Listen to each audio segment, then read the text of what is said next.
Bendiciones, hermanos y amigos. Hoy quería estudiar con ustedes un corto texto y se encuentra en Mateo 16:19. En Mateo 16:19 Jesús le dice a Pedro: yo te daré las llaves del reino.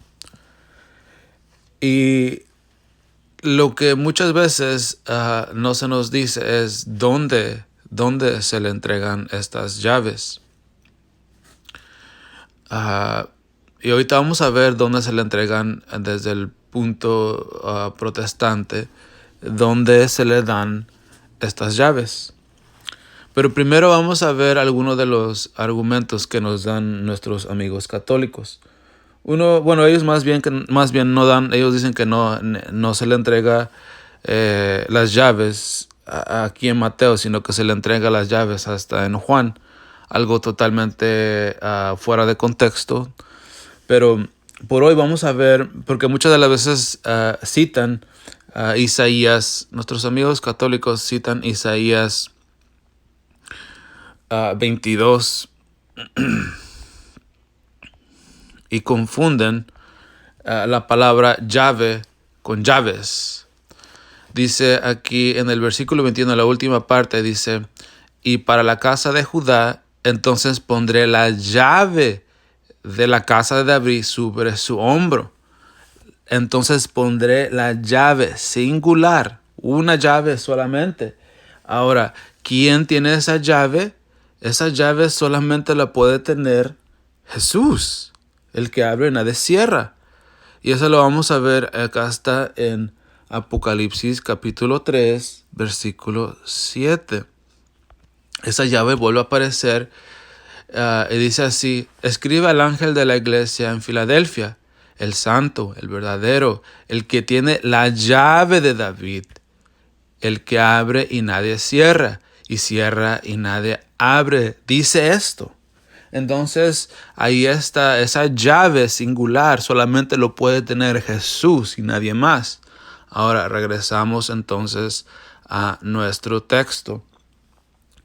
Entonces ya miramos que esos textos solamente lo puede tener, de acuerdo a esos textos, esa llave singular solamente lo puede tener Jesús.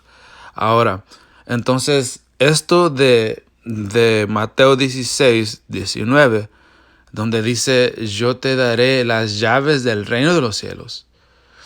Y lo interesante es de que toda su conversación de Jesús con Pedro, la confesión de Pedro es: tú eres el Hijo de Dios, tú eres el Cristo, tú eres el Mesías. Como dice aquí en el versículo 16, Simón Pedro responde: tú eres el Cristo, el Hijo del Dios viviente. O sea, tú eres el Mesías. Y eso es lo que encontramos de nuevo en el versículo 20. Entonces ordenó a los discípulos que a nadie dijeran que él era el Cristo, porque el tiempo no se había cumplido. Pero eso tenía que ver con el mensaje del Evangelio, el mensaje de las buenas noticias, de lo que Jesús iba a completar, de lo que Él iba a pagar por nosotros, aquel sacrificio perfecto. Ahora, entonces, vamos a ver entonces, porque desde el punto protestante, ¿cómo es que nosotros decimos que a Pedro, al igual que a los demás discípulos, se les da estas llaves? Dice Mateo 18:18, dice: en verdad les digo que todo lo que ustedes aten en la tierra será atado en el cielo, y todo lo que desaten en la tierra será desatado en el cielo. Ahí está vuelve a recordar de lo mismo. Y esta vez ya se los da a todos. Pero sí miramos, nosotros no negamos que Pedro es el primero entre todos los iguales o entre todos los discípulos. ¿Por qué digo que él es el primero? Porque él es el que se menciona primero, él es el que habla primero. Miramos, él es como el primero que sale a dar la cara por la iglesia. pero no tiene nada que ver con esto del papado ni nada con eso, como nos quieren decir nuestros amigos católicos. Pero sí decimos que Él es el primero entre todos los iguales. Ahora, estas llaves sí lo podemos ver y podemos ver que esto de que se le iba a dar algo especial a Pedro, sí se puede ver. Lo podemos ver ahí en Hechos. En Hechos, si miramos de Hechos 1, del 1 al 7, primeramente miramos que la promesa se cumple de lo que dice ahí en Hechos 1:8. Pero recibiréis poder cuando el Espíritu Santo venga sobre ustedes, y serán mis testigos en Jerusalén, en toda Judea y Samaria y hasta los confines de la tierra. Y sí miramos eso que a Pedro se le otorga o se le da el privilegio de abrir el mensaje del Evangelio, de que Jesús es el Mesías. Y eso es lo que miramos ahí en Hechos 2. En Hechos 2, cuando se convierten 3,000 personas. En Hechos 2 nos dice, Hechos 2,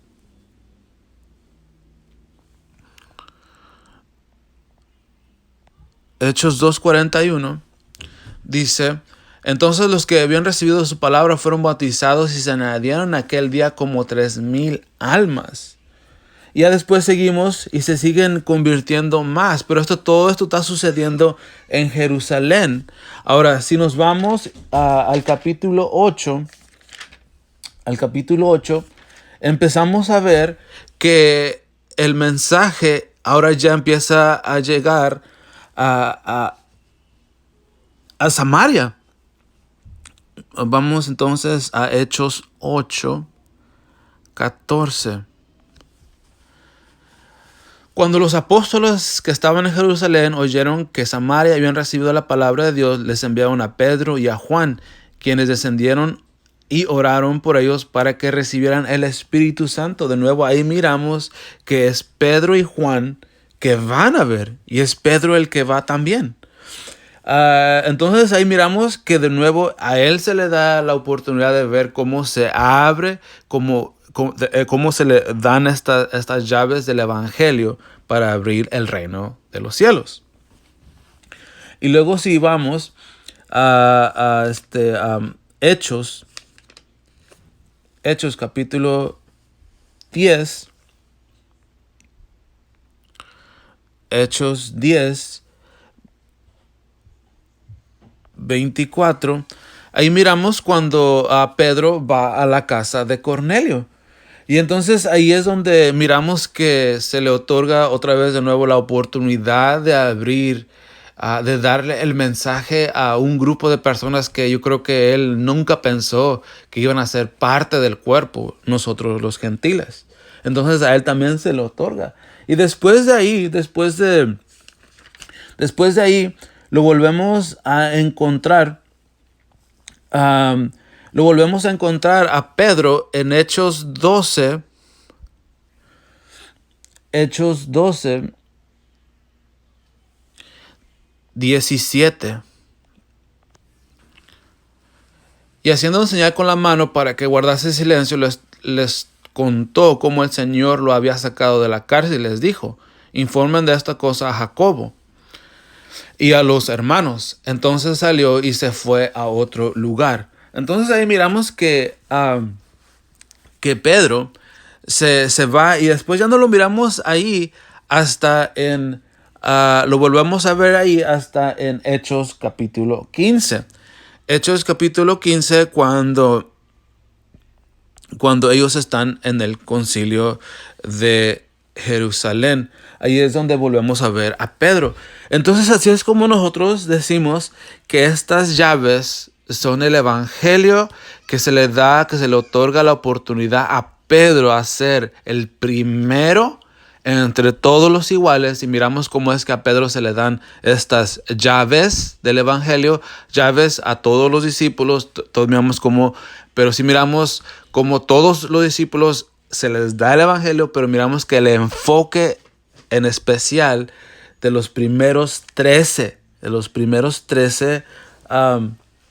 capítulos de Hechos son dedicados al ministerio de Pedro.